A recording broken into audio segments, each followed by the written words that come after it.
Hello ನಮಸ್ಕಾರ ಕರ್ನಾಡು ಎಲ್ರಿಗೂ ಸ್ವಾಗತ ಸುಸ್ವಾಗತ. ಇವತ್ತೇನಪ್ಪ ಅಂತ ಅಂದರೆ ವರಮಹಾಲಕ್ಷ್ಮಿ ಹಬ್ಬ. ಆ ಲಕ್ಷ್ಮಿ ಎಲ್ರಿಗೂ ಆಯುಷ್ಯ ಆರೋಗ್ಯ ಐಶ್ವರ್ಯ ಅಂತಸ್ತು ಅಭಿವೃದ್ಧಿ ಕೊಡಲಿ ಅಂತ ಕೇಳ್ಕೊತ ಇವತ್ತು ಫಸ್ಟ್ ಡ್ಯೂಟಿ ಸ್ಟಾರ್ಟ್ ಮಾಡ್ತಾಯಿದ್ದೀನಿ. ಸ್ಟಾರ್ಟ್ ಮಾಡಿ ಹಂಗೆ ಒಂದು ಲಕ್ಷ್ಮಿ ಸಾಂಗ್ ಹಾಕೊಂಡು ಹೋಗ್ತಾ ಇದ್ದೀನಿ ಇವತ್ತು.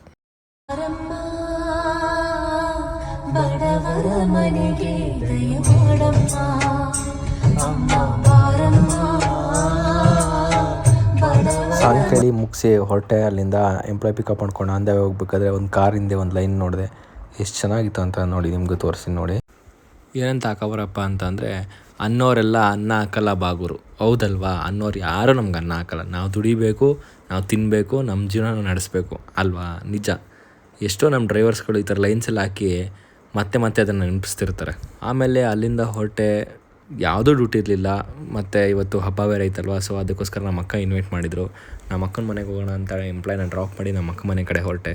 ನಮ್ಮ ಅಕ್ಕ ಮನೆ ಕಡೆ ಹೊರಟು ಕಾರ್ ಪಾರ್ಕಿಂಗ್ ಮಾಡಿ ಎಂಟ್ರೆನ್ಸ್ ಆದ ಗೇಟಿಗೆ ಫುಲ್ ರಂಗೋಲಿಯಲ್ಲಿ ಹಾಕಿ ತುಂಬ ಚೆನ್ನಾಗಿ ಮಾಡಿದರು. ಅಲ್ಲಿಂದ ಮೇಲೆ ಹೊರಟು ಎಲ್ಲ ಫಸ್ಟ್ ಫ್ಲೋರ್ ನಮ್ಮ ಅಕ್ಕ ಮನೆ. ಅಲ್ಲಿಂದ ಹೋದೆ.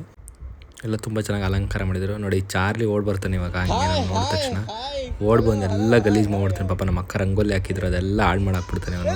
ನಮ್ಮ ಅಕ್ಕ ಹಂಗೆ ಕೆಚ್ಕೊಂಡ್ಬಿಟ್ರು, ಚಾರ್ಲಿ ಅಂತ. ಬಟ್ ಅವನು ಹಾಳು ಮಾಡ್ಬಿಟ್ಟೆಲ್ಲ. ನಾನು ಒಳಗಡೆ ಹೋಗಿ ಕೈಕಾಲು ಮುಖ ತೊಗೊಂಡು ಫ್ರೆಶ್ ಅಪ್ ಆಗಿ ಲಕ್ಷ್ಮಿಗೊಂದು ಪ್ರೀತಿಯಿಂದ ನಮಸ್ಕಾರ ಮಾಡಿದೆ. ಬೇಗ ಬಾರಮ್ಮ ನಮ್ಮ ಮನೆಗೂ ಲಕ್ಷ್ಮಿ ಅಂತ ಕೇಳ್ಕೊಂಡೆ. ಆಮೇಲೆ ಇವನು ನಾಯಿನ ಆಟ ಆಡಿಸ್ತಿದ್ದೆ. ಆಮೇಲೆ ನಾನು ಎತ್ಕೊಂಡೆ. ನನ್ನ ಎತ್ಕೊಂಡಿಲ್ಲ ಅಂದ್ಬಿಟ್ಟು ಬೊಗಳ್ತದೆ. ಎತ್ಕೊಂಡು ಅವನ್ನ ಸ್ವಲ್ಪ ಹೊತ್ತು ಸಮಾಧಾನ ಮಾಡಿದ್ಮೇಲೆ ಅವನ ಹತ್ರ ಇವತ್ತು ಫುಲ್ಲು ತರಲೆ ಅನಿಸುತ್ತೆ. ನಾನು ಒಂಥರ ಹಾವು ಮುಂಗಿಸಿದ್ದಂಗೆ ಒಂಥರ ತರಲೆ ಮಾಡ್ತಾನೇ ಇರ್ತೀವಿ. ಬಟ್ ತುಂಬ ಖುಷಿ ಅವನ ಜೊತೆ ಆಟ ಆಡೋದಂದರೆ. ಅವನ ಹತ್ರ ಆಟ ಆಡಿಕೊಂಡು ಕೆಳಗಡೆ ಹೋಗಿ ಸ್ವಲ್ಪ ತರಕಾರಿ ತರಬೇಕಾಗಿತ್ತು. ನಾನು ತರಕಾರಿ ತಂದುಕೊಟ್ಟೆ. ನೋಡಿ ಏನೇನು ರೆಸಿಪಿ ಮಾಡ್ತಾರೆ ಅಂತ ಹೇಳ್ತಾರೆ.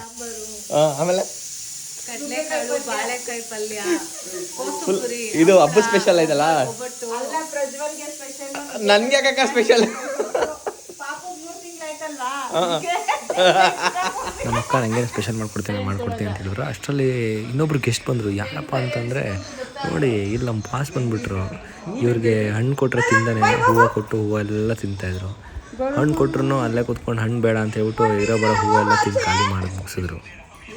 ನಮ್ಮ ಅಕ್ಕ ಈ ಗೆಸ್ಟ್ ಬಂದಿರೋದು ನೋಡಿ ಫುಲ್ಲು ಖುಷಿ ಆಯ್ತಿದ್ರು, ಇಲ್ಲ ಗಾಬರಿ ಆಯ್ತಿದ್ರು, ಒಂದೂ ಗೊತ್ತಾಗ್ತಿಲ್ಲ. ಬಟ್ ಗೆಸ್ಟ್ ಮಾತ್ರ ಎಲ್ಲೂ ಅಳ್ಳಾಡ್ತಾನೇ ಇಲ್ಲ. ಹೂವನ್ನ ತಿನ್ಕೊಂಡು ಜಾಲಿ ಮಾಡ್ತಾನೇ ಇದ್ರು. ಹೂವು ಅಂದರೆ ಅದು ಏನು ಇಷ್ಟ ಗೊತ್ತಿಲ್ಲ. ಹೂವನ್ನ ಮಾತ್ರ ಬಿಡ್ತಾನೆ ಇಲ್ಲ ಅವರು. ಎಲ್ಲ ಹೂವು ತಿಂದಾಕ್ಬಿಟ್ರು ಹಾಗೆ. ಆಮೇಲೆ ಚಾರ್ಲಿ ಇವ್ರನ್ನ ಓಡಿಸು ಅಂದರೆ ಇವ್ನು ನನ್ನ ಹತ್ರ ಬಂದು ಜಗಳಾಡ್ತಾನೆ. ಅವರು ಇವನಿಗೇನೋ ನನ್ನ ಸಾಲ ಕೊಡಬೇಕು ಅನ್ನೋ ಥರ ಯಾವಾಗಲೂ ನನ್ನ ಹತ್ರ ಕಯ ಅಂತಲೇ ಇರ್ತಾನೆ. ಯಾಕೋ ಚಾರ್ಲಿ ಅಂತಂದರೆ ಸುಮ್ಮನೆ ಕಯ ಅಂತ ಇರ್ತಾನೆ ನನ್ನ ಜೊತೆ. ಅದು ಏನು ಇಷ್ಟ ನನ್ನ ಜೊತೆ ಜಗಳಾಡಿದ್ರೆ ಇವನಿಗೆ. ಆಮೇಲೆ ನಮ್ಮ ಅಕ್ಕ ಸೆಕೆಂಡ್ ಫ್ಲೋರಲ್ಲಿ ಅವರು ಲಕ್ಷ್ಮಿ ಇಟ್ಟಿದ್ರು. ಅಲ್ಲಿಗೆ ಪ್ರಸಾದ ತೊಗೊಂಡೋಗಿ ಲಕ್ಷ್ಮಿ ಪ್ರಸಾದ ಇಟ್ಟು ಅಕ್ಷತೆ ಹಾಕಿ ಅಲ್ಲಿಂದ ಮತ್ತೆ ಕೆಳಗಡೆ ಬಂದು ನಮ್ಮ ಅಕ್ಕ ಪೂಜೆ ಮಾಡ್ತಾಯಿದ್ರು, ನಮ್ಮ ಭಾವನ ಪೂಜೆ ಮಾಡ್ತಾಯಿದ್ರು. ಕೈ ಮುಕ್ಕೊಂಡು ದೇವರೇ ಎಲ್ರಿಗೂ ಒಳ್ಳೇದು ಮಾಡಪ್ಪ ಅಂತ ಕೇಳಿದ್ರು.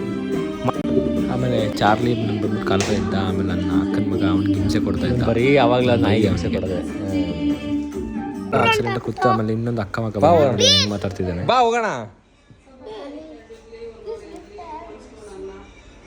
ಬಾರೋ. ಅದೆಲ್ಲ ಮುಗಿಸಿ ಊಟ ಮಾಡಿ ಮತ್ತೆ ಡ್ಯೂಟಿ ಕಡೆ ಹೊರಟೆ. ನೆಕ್ಸ್ಟ್ ಡ್ಯೂಟಿ ಇತ್ತು, ಲಾಗಿನ್ ಮಾಡಬೇಕಾಗಿತ್ತು. ಲಾಗಿನ್ ಮಾಡೋಣ ಅಂತ ಹೊರಟೆ. ತುಂಬ ಲಾಗ್ ಹಾಕಿದ್ರು. ಅಲ್ಲಿಂದ ಲಾಗಿನ್ ಮಾಡಿ ಮತ್ತು ಆಫೀಸ್ ಡ್ರಾಪ್ ಮಾಡಿ ಒಂದು ಲಾಗೌಟ್ ಇತ್ತು. ಲಾಗೌಟ್ ಮಾಡಿಬಿಟ್ಟು ಹಾಗೆ ಬರಬೇಕಾದ್ರೆ ನಮ್ಮದೊಂದು ನೇತ್ರಾವತಿ ಪಿಕ್ದು ಒಂದು ಲಾಗ್ ಮಾಡಿದ್ದೆ. ಅದನ್ನ ನೋಡೋಣ ಅಂತ ಮಾಡ್ಕೊಂಡು ಬಂದು ಮತ್ತೆ ಆಫೀಸ್ ಹತ್ರ ಬಂದೆ. ಯಾವುದು ಡ್ಯೂಟಿ ಇರಲಿಲ್ಲ ಇವತ್ತು. ಹಬ್ಬ ಇರೋದ್ರ ಕಾರಣ ಎಲ್ಲ ಡ್ಯೂಟಿಗಳು ಕ್ಯಾನ್ಸಲ್ ಆಗಿದ್ದಾಗಿತ್ತು. ಸೊ ಆಫೀಸಿಗೆ ರೀಚ್ ಆಗೋಣ ಅಂತ ಆಫೀಸ್ ಕಡೆ ಬಂದೆ. ಅಲ್ಲಿಂದ ಬಂದು ಆಫೀಸ್ ರೀಚ್ ಆಗಿ ಹಾಗೆ ಆಫೀಸೆಲ್ಲ ಸುತ್ತಮುತ್ತ ನೋಡಿಕೊಂಡು ಮಳೆ ಬರೋ ಥರ ಇತ್ತು. ಹಾಗೆ ಒಂದು ಟೀ ಹಾಕೋಣ ಅಂತ ಒಂದು ಟೀ ಹಾಕ್ಬಿಟ್ಟು ನಮ್ಮ ಅಕ್ಕ ಮನೆ ಕಡೆ ಹೊರಟೆ.